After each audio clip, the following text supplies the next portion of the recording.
Hi friends, today chicken biryani చేద్దాం. First chicken clean చేసుకుని అందులో కొద్దిగా సాల్ట్, అలాగే పసుపు, చిల్లీ పౌడర్, నెక్స్ట్ అల్లం వెల్లుల్లి పేస్ట్, లైట్గా curd, chicken masala, lemon juice వేసుకుని మ్యారినేట్ చేసి ఒక హాఫ్ అన్ అవర్ పక్కన పెట్టుకోవాలి.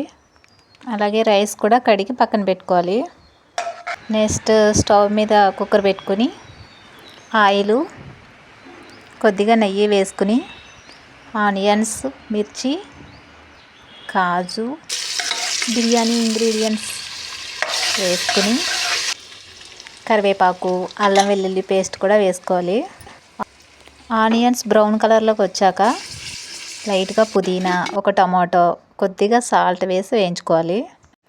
ఆఫ్టర్ నెక్స్ట్ మ్యారినేట్ చేసుకున్న చికెన్ కూడా వేసి బాగా మిక్స్ చేయాలి.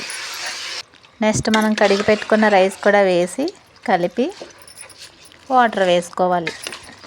2 గ్లాస్ ఆఫ్ రైస్కి 3.5 గ్లాస్ వాటర్ అయితే సరిపోద్ది. వాటర్ వేసిన తర్వాత బాగా మిక్స్ చేసుకుని లైట్గా కొత్తిమీర వేసుకోవాలి. ఇప్పుడే సాల్ట్, మసాలాలు సరిపోయే లేదో చూసుకుని తక్కువైతే ఇప్పుడే యాడ్ చేసుకోవాలి. నెక్స్ట్ కుక్కర్ మూత పెట్టుకుని 2 విజిల్స్ వచ్చాక ఆఫ్ చేసుకోవడమే. Chicken biryani ready. Thanks for watching friends. Please like and comment and subscribe my channel.